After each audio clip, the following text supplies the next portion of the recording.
I'm here with Amber Rose Johnson. Hello, Amber Rose. Hey Al, Here is a funny word. it is a funny word. We are in different places, but we're here. We're in sync. Let's just say that. We have a poem by Solmaz Sharif. It's called Planetarium. And I wonder if you would read it, and then we'll talk about it for a few minutes. I'd love to. Planetarium. Sign reading, choose life. Sign reading, solve the water crisis. Sign reading, warning, unexploded shells. Sign reading, date shakes, which did not mean, as we guessed, shaking the palm trees until the dates fell, but what came out of a blender. We are like aliens, we say. How best to describe this to the counselors? And can you believe our luck when out to watch the stars, the dark, interrupted by a boom that is not thunder, a flash that is not lightning from over the low nearby mountain, but is, of course, the Air Force Base, running tests or training, or regardless, I wanted to write about stars for once. And looking at them, thought, my God, thought, this is just like a planetarium, thought of the glow in the dark stars I stuck all over my bedroom when between the explosions, it was dark enough. Thank you, Amber Rose. There's a little story here. Maybe it would be worth starting by trying to reconstruct something that happened. Do you want to start? What happened? Yeah, so in the middle of the poem, there is this recollection, I would assume, of the speaker of the poem living close to an Air Force base and describing going out to look at the stars. And when trying to do that, being interrupted with these sounds that almost sound like natural sounds, the boom or a flash, but they realized, the speaker realized that those actually weren't natural sounds, but were sounds coming from the Air Force Base.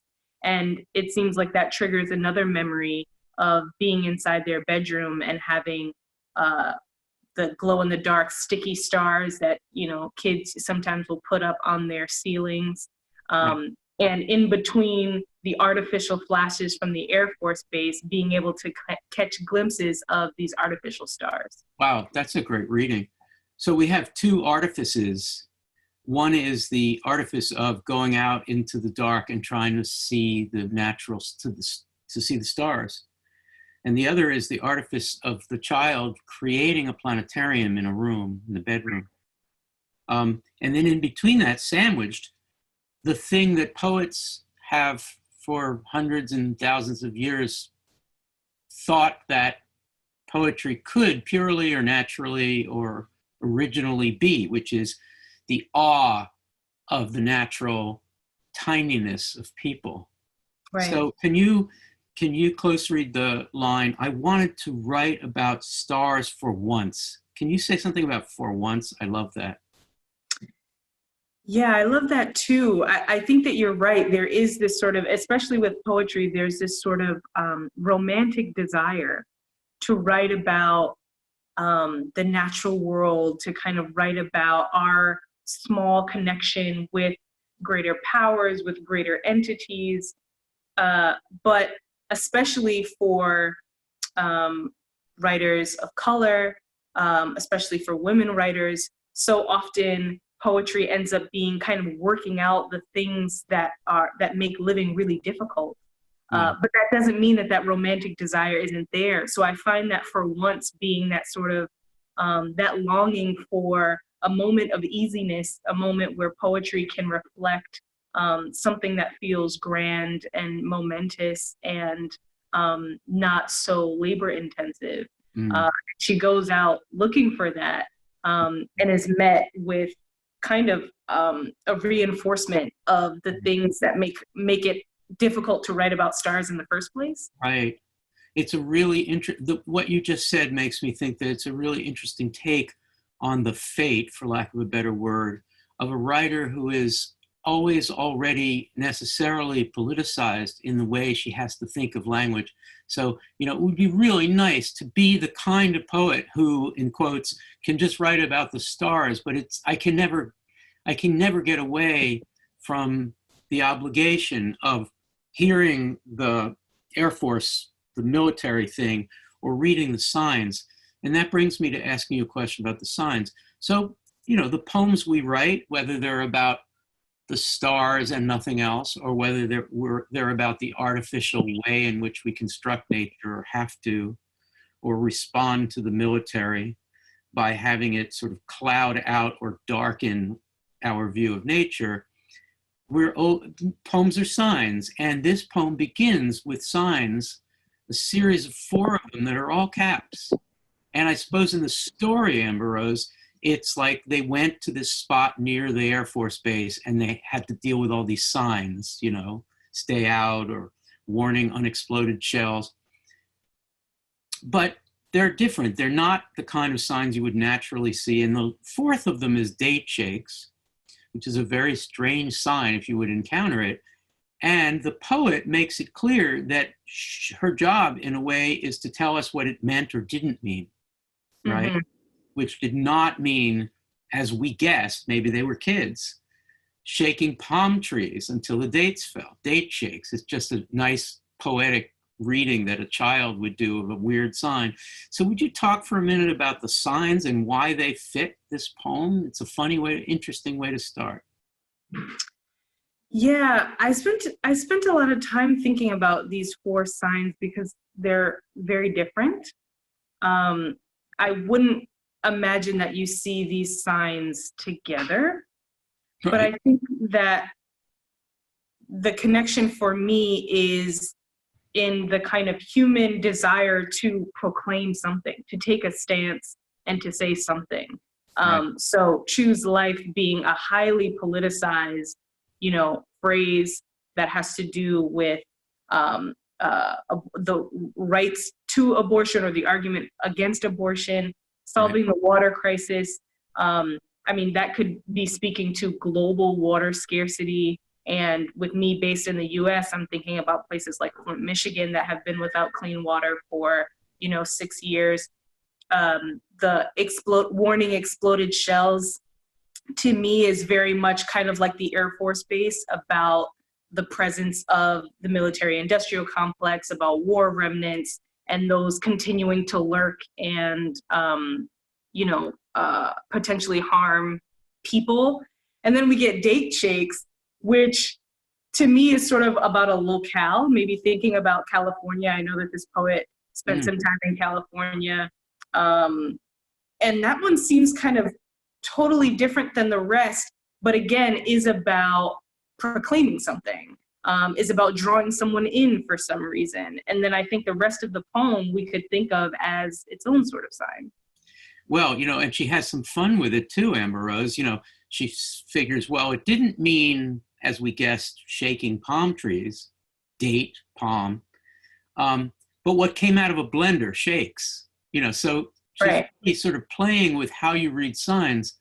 One of the ways that a child or anyone dealing with an early memory can become political is to see signs and interpret them in this playful, poetic way.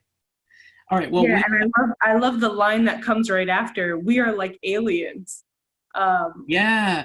And I'm thinking about, folks thinking that aliens like leave signs for humans, but that they're difficult to decode. We don't know what they mean. Yeah. We don't know what they reference.